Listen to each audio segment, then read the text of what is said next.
do you feel okay with Rodgers being in tier number 3? I do, because last year was not a good year for him, right? Like, there's intrigue because it's a new spot, right? So you put Aaron Rodgers, I in my right mind couldn't put Aaron Rodgers over Justin Herbert right now, or Trevor Lawrence, or Jalen Hurts, or Lamar Jackson, any of them. But now, I would put him in that tier, though. See, I would have before last year. Last year was a rough season for him. Now, I get it took a while to get any sort of chemistry with those young receivers they had, but I get why there's intrigue, because now you're with the Jets. New offense, better weapons, and a chance to kind of step back to the Aaron Rodgers, not maybe an MVP, but close to at least that level. It's also a new system. Does he struggle a little bit at the beginning of the season? Newish, because he is working with Nathaniel Hackett. True, but it's still, it's not all the same pieces, if that makes sense, Right. And you also have to go look at the way he played last year, especially the way the season ended against Detroit, and you just go, I'm not ready to write him off like I'm not ready to write off Russell Wilson yet, but you have to factor in the way last season worked. But now both of those guys, Russell Wilson included, also in that same tier as Aaron Rodgers, both have new systems, new situations, different coaches, depending on if you're talking about Aaron Rodgers or you're talking about Russell Wilson, where they have a chance to get back to not even necessarily the elite level, but the really good level, close to what they used to be in their prime. I still feel pretty good about Aaron Rodgers. I think what I'm starting to see happen, and we're just at that point in list season, Nick, I am witnessing people that just are tired of Aaron Rodgers. And I think it's a lot more of the off-the-field stuff than it is the on-the-field stuff.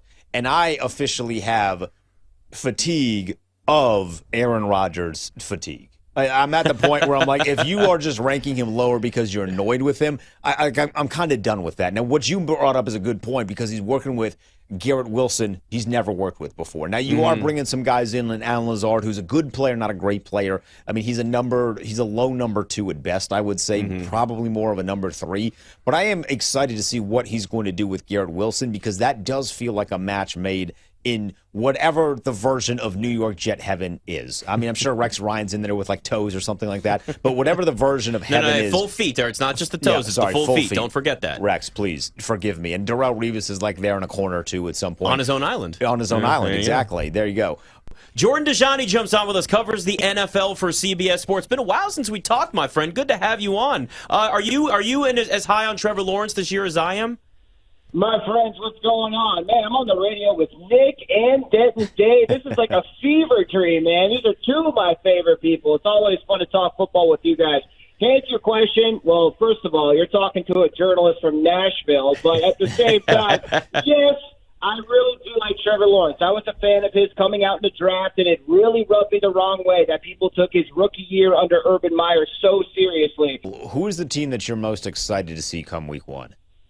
Yeah, that's a great question. I mean, there's so many. I think I just look at one division. Let's put it that way. The AFC East, man, we know what the Buffalo Bills are, but there's 2 teams in that division I'm so excited about. And that's the Miami Dolphins, right? Year 2 under Mike McDaniel. Tua Tagovailoa, even after his concussion issues, he still had a career year in that new-look offense.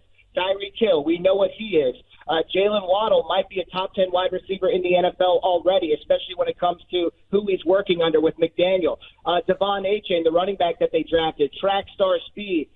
Mike McDaniel is someone who really made his name scheming for the run in San Francisco. And Miami really wasn't that great on the ground in 2022. If that's something that they can add to their offensive arsenal, the Dolphins are going to be a team to really look out for.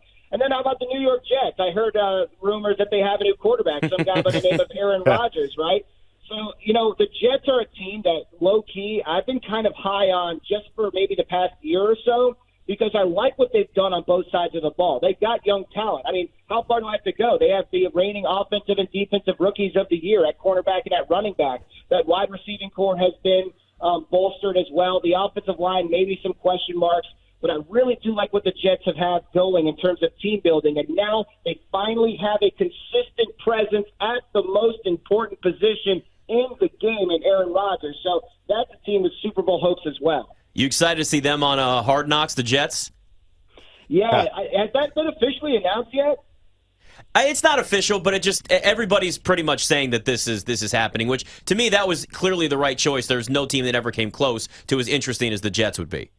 All right, here's a question. All right.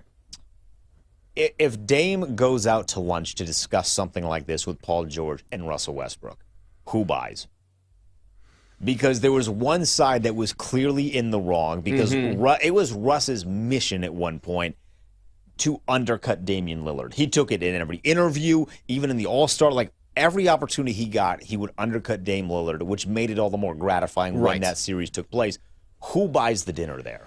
I think it's probably Russ. There's a nice little apology. It's time to smooth it over. You're older. You're more mature now. You've learned more in the league over the years. He's probably a little humbled because he had only, he got, $4 million, little tiny contract now. Little tiny. Not the same player that he used to be. I say Russ probably owes the dinner there. But if you're Russell Westbrook, can you pull the, hey, man, I'm only on a $4 million contract and you're getting like 50? No, because we can Google what his lifetime earnings are, and we know that it's a lot more than that. He's not poor. We can promise that. Right. And then, like, in the Warriors situation, Chris Paul has to be the one to buy Steph and Draymond. I don't know how much Klay really cares. Klay seems to just be in his own little world, which is the greatest thing ever. But Chris Paul has to be the one that ends up paying for that dinner because he was the one that, in this case, was the meanie. I don't know how many times we can say a donkey's a rear end on radio. You can say ass all you want. Well, then he was an ass. He was an ass. There you go. That's how you determine who buys the dinner. It's been established. I got my first BetQL threads or thread. Are we calling it a thread or threads? I think it's a singular thread. It would be a singular thread. And then you are in the act of threading. Yes. So they were threading, and they threaded me. And you can follow them, BetQL app, on threads now. It's going to be weird to say. How long? What is the over-under on threading? Like, if I were to set this line at 2.5 weeks, so just about by the time training camp starts in the NFL, will we still be actively threading? So the reason why I think so is because it's connected with Instagram, so it's something bigger. It's not completely new. But the question now becomes, like, do you tweet and then thread at the same time? Right. And you kind of got to do both. Now, I've taken tweets. I don't know if this is against the law, but I've taken a tweet and I've posted it on. I've shot it over to Threads. And it's worked. There's no rules right now, but I don't really know.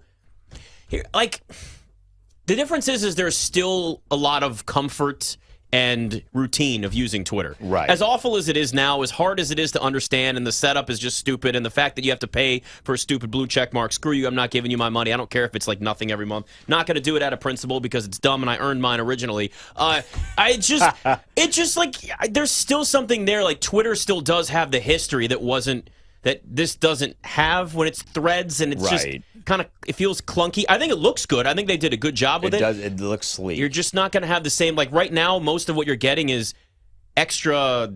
Yeah, I got like some from Diplo. They keep telling me to it's like, what I think is that they don't have a lot of people on it yet, probably still. Yeah. And they're just feeding you, like, you should follow this person and this person. No, I just want to see the people that I've followed. Like, that's how it's supposed to work. Give me my sports. As long as the big guns are still on Twitter, I'm going to stay on Twitter. Like, if Shams and Woj are breaking news and Schefter's breaking news, I'm going to still stay on Twitter. They're going to be putting stuff on Twitter before they do Threads. Yeah. Right. Unless they have, like, I mean, they do have two phones. But you essentially have to pay someone to basically thread the same thing. Because you're going to go Twitter first. If there was an app where I could actually do it at the same time, like a lot of these, like you can do a tweet deck and all that. Like Hootsuite. Once they add Threads to the mix, then you can then it makes sense. You put it out there both at the same time, and look into that.